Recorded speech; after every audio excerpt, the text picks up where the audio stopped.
Hi there! Welcome again sa ating YouTube channel, Juhong. Ito sa ating podcast ngayong araw mga Cubs. Huwag kalimutan mag-like and subscribe. Thank you so much for watching at sa pakinig ng ating podcast ngayong araw, Cubs.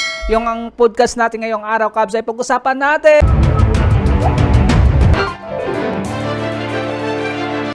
na yung dating spokesperson ng ating president dati na si Harry Roque o si attorney Mr. Harry Roque ay kasalukuyan nasa custody na ng Netherlands dahil nga sa kanyang pag-iingay. Halos araw-araw ay nag-iingay sa social media na lahat ng mga nangyayari na hindi maganda ay sinisisi sa administrasyong Presidenteng Marcos na ating ngayong presidente na kasalukuyan. Kaya ito si Harry Roque, guys, ay talagang simula nung umalis na ito sa Pilipinas ay talagang hindi mapapaawat lagi yung mga sinasabi sa social media. Kaya halos lahat naman siguro nito ay kilalang kilala si pangalan nito, si former president spokesperson, si Harry Roque. Ayan. Bibilugan ko ng pangalan niya. Nakakalimutan ko, guys, kasi nga dati hindi naman talaga ako active sa pagpo-podcast o gawa ng video sa YouTube channel, kaya hindi ko pa alam mga ganito dati, kaya hindi pa talaga ako active. Si Harry Roque, yung dati pala ating spokesperson ng ating presidente dati noong kapanahonan ni President Duterte nakaraang taon, 'di ba, guys? Kaya ito, 'di ba, si attorneys, si Harry Roque ay talagang madaldal talaga kasi na ito, kaya talagang maraming mga netizen na talagang naiirita sa taong na ito kasi nga puro na lang paninira, intriga, pang revelisasyon, mga ano-ano na lang yung mga sinasabi sa administrasyon ng Presidenteng Marcos natin ngayong taon na ito.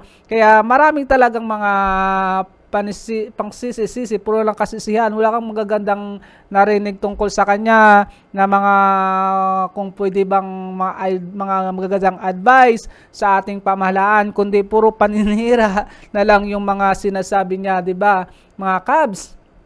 Kaya talagang si Harry Roque na ito ay talagang pinagbigyan ng ating pamahalaan na dadamputin ito kasi nga talagang siya yung nag-uuna ng pagsimuno ng mga rebellion ng mga ibang mga kapwa natin mga Pilipino o sedition na tinatawag, na pinapangunahan niya na magrebelde yung mga kapwa nating mga Pilipino na hindi sang-ayon sa ating pamahalaan. Kasi alam naman natin yung ating pamahalaan ay hindi talaga perpekto ang pamumuno ng ating gobyerno. Kaya talagang marami pa ring mga hindi kaganda-gandahang mga nangyayari sa ating gobyerno. Pero kahit pa kunti-kunti ay talagang gumagalaw na yung ating gobyerno, 'di ba, guys? Marami niyo naman nakikita na unti-unti na dinadampot yung mga maingay na ganito. Gaya nito kay Roque na ito, ni Attorney Harry Roque na ito ay talagang, 'di ba, ay ito ay hindi naman talaga dumaan sa magandang proseso ang kanyang pag-alis sa ating bansa, 'di ba? Ito ay dumaan sa tabi ng ating bansa. Saan ba nito? Malapit sa Mindanao, Indonesia or Malaysia. Parang ganun, guys. Basta doon lang siya dumaan sa malapit doon sa parte ng ating sa Mindanao, doon sa parte ng Mindanao. Kaya talagang hindi maganda din ang kanyang paglabas ng ating bansa. At nung lumabas na siya ay talagang, 'di ba, napakaingay na itong tao na ito, kaya maraming naiirita din sa mga sinasabi niya. Puro na lang kasi patama sa gobyerno, talagang lahat ay pagsisisi, lahat ng sinisisi ng mga masasama, hindi magaganda ay talagang sinisisi niya sa administrasyon. Kaya siya ay talagang pinagbigyan ng ating gobyerno na ito ay damputin at hulihin para tumigil na ang kanyang pag-iingay sa social media. At ito kahapon ay 'di ba nagpakita pa siya ng kanyang ticket na gusto pumunta sa Austria, pero ito ay talagang napadpad, natiktikan siya ng police immigration doon sa Netherlands, kaya talagang pina-cancel ang kanyang flight. At ito talaga ay nadampot sa custody ng Netherlands doon sa ngayon sa kanyang pinagtakasan na galing sa Pilipinas. 'Di ba? Galing siya sa Pilipinas, guys. Kaya ngayon ay pinapauwi sa Pilipinas para doon siya talaga harapin face to face ang kanyang reklamo tungkol sa kanyang mga kinalaman sa ating gobyerno, kung talagang totoo o hindi. 'Di ba? Kasi nga sila din ang nagpadampot at nagpakulong kay Leila de Lima, 'di ba nga mga guys? Sila din. At si Leila de Lima nga, babae nga, talagang hinarap niya na ilang taon ay nakakulong. O, 'di ba? Dapat harapin niya. At ngayon ay 'di ba, nabalitaan niyo guys, kahapon ay talagang nadampot siya ngayon at nasa custody na ng Netherlands sa kanilang pamumuno, at ngayon ay nagrereklamo sa health, sa kanyang problem health, guys. Ay siya daw ay nagkasakit, na operahan nung nakaraan at naoperahan ngayon, at puro na lang drama na naman, guys. Kaya dapat ay ito ay pinapauwi na talaga to sa Pilipinas, si dating former spokesperson Harry Roque, kasi nga talagang ay sagabal na rin. 'Di ba guys? Sagabal na rin ito sa mga araw-araw na mga gawain ng ating gobyerno, ng mga congressman at mga 'di ba, mga nagtatrabaho sa ating gobyerno. Kasi nga ito talaga ay pag-uukulan pa to ng pansin. Bibigyan pa ng budget. Sa makukuha ng pera? Siyempre sa pera ng ating pamahalaan. Hindi naman pera ng presidente, hindi naman pera ng mga congressman na nakaupo, kundi pera pa rin ng gobyerno ang gumagalaw dito. Kaya dapat ay wag na tong patagalin yung maganitong problema para makapag-move na sa mga ibang problema yung ating gobyerno. 'Di ba mga guys? Kasi nga, 'di ba, meron pa namang isa na si Zaldico na naman yung ito na maingay na naman sunod. Kaya ito naman ang pinag-aaralan ng ating gobyerno. Pero ngayon ay si former President spokesperson Harry Roque na ngayon yung ang nadampot, at talagang dadamputin to guys kasi napakaingay talaga. 'Di ba? Kasi nga pag hindi ito nadampot ay parang sabihin natin yung ating pamahalaan ay hindi gumagalaw, hindi kumikilos. Kaya dapat ay dadamputin talaga ito para kahit paano ay masabi ng mga kapwa natin mga Pilipino, mga netizen or citizen, Filipino citizen, mga kababayan natin, 'di ba guys? At kahit mga ibang lahi ay talagang pag nadampo to yung mga tao, mga tumatakas sa ating bansa, syempre may tiwala din yung mga ibang lahi sa ating gobyerno na talagang matatag at matibay ang pamamahala. Kaya dapat ay lahat ng mga gumagawa ng mga kung hindi karapat-dapat sa ating pamahalaan, lalo na yung ating budget para sa ating mga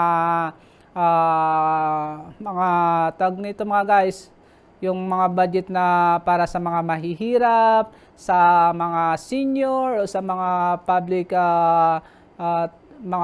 na mga lugar natin ay para doon, o sa mga nagtatrabaho, 'di ba guys, sa mga public servant natin, mga doktor, mga nurse, mga ganon, mga teacher, mga police. Para doon talaga yung mga budget na yon, at ninanakaw ng mga magnanakaw na ito. Kaya dapat ay talagang talagang dadamputin na mga gaya mga ganito. At ito naman kasi si former President Harry Roque ay talagang madadala sa social media, kaya maraming mga natutuwa ngayon na nadampot ito kasi nga, 'di ba guys, talagang di mo maintindihan yung tao na ito kung talagang ay isang rebelde sa ating pamahalaan o ayaw lang talaga kasi nga alam naman natin ay ito ay sa kampo ng mga dating presidente natin, former President si Duterte, 'di ba? Doon talaga sa mga kampo, doon siya napupusuan ng kanyang talagang loyalty sa pagtatrabaho. Kaya siguro dahil nga iba na, Marcos na ngayon, kaya siguro baka iba na yung ihip ng hangin sa kanyang pananaw sa gobyerno. Kaya dapat ay hindi naman tayo, 'di ba guys, hindi naman tayo namimili ng presidente. Kung sino naman yung presidente na kaupo ay dapat suportahan natin. Kahit paano ay sumusuporta tayo. Kahit sino pa yung mga presidente, 'di ba guys? Kaya sa panahong ito ay siyempre Presidenteng Marcos ay dapat suportahan natin para yung ekonomiya ng ating bansa ay tuloy-tuloy maganda, 'di ba guys? Maraming mga foreign investor na gusto mag-invest kasi nga napaka-stable yung ating ekonomiya sa ating bansa. Hindi bababa, hindi bababa at bababa. Dapat pakyat ng pakyat.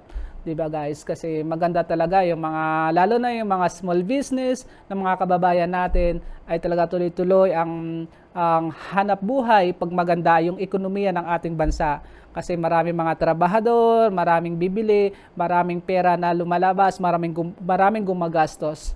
'Di ba guys, yung mga small business at kahit hindi naman yung mga nagbi-business, mga nagtatrabaho.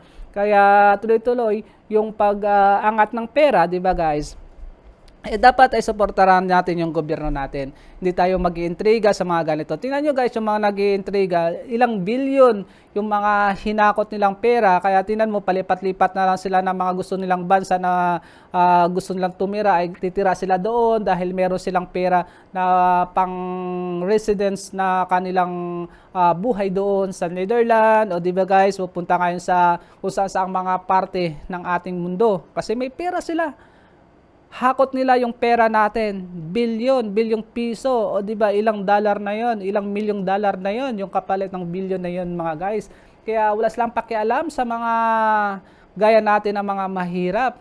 Talaga ginuuto lang tayo, gaya kay former President Spock, Harry Roque, di ba guys? Isa siyang talagang nangunguna o sedition sa pangunguna ng magre-rebuild yung mga taong bayan. Wala siyang pakialam kasi may pera siya.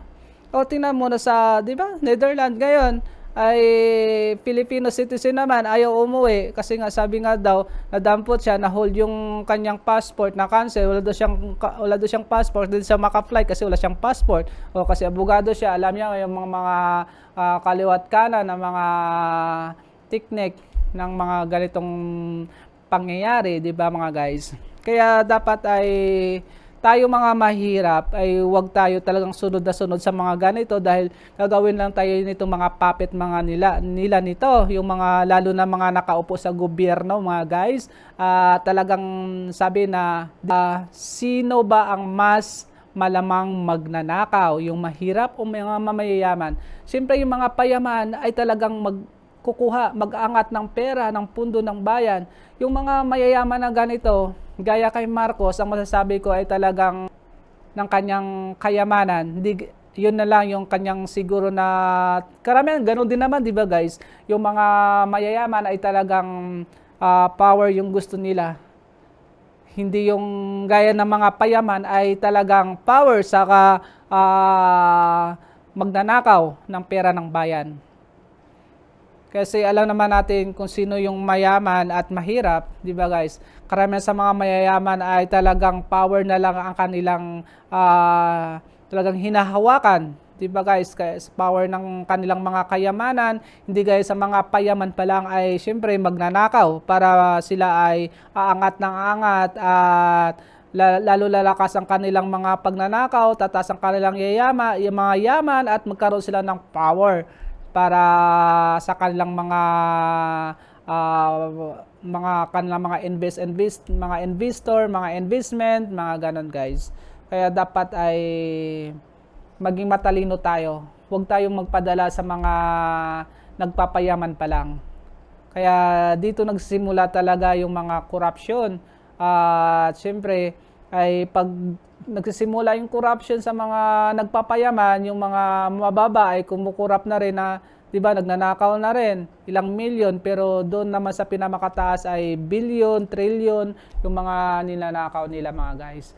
Kaya dito sa akin, para sa akin kasi yung Marcos na ito ay talagang power na lang yung kanilang hinahawakan para sa kanilang mga kayamanan.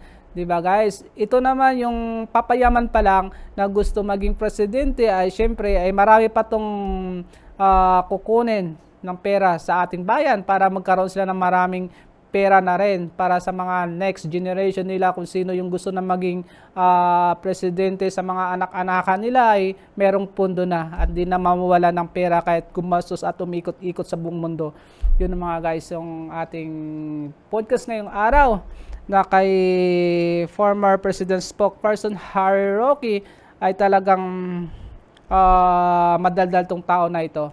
Kaya dapat ay deserve na talaga sa kanya na talagang ipadampot, ipahuli, ipakulong para doon na lang ay hindi na siya pagsusundan ng mga kapwa nating mga Pilipino na, 'di ba guys, na siya yung una talaga na nakakaroon ng rebellion at pagrally-rally kung saan-saan sa mga kanto-kanto natin sa Pilipinas, na alam naman natin yung Pilipinas ay crowded lalo na sa Maynila, 'di ba guys?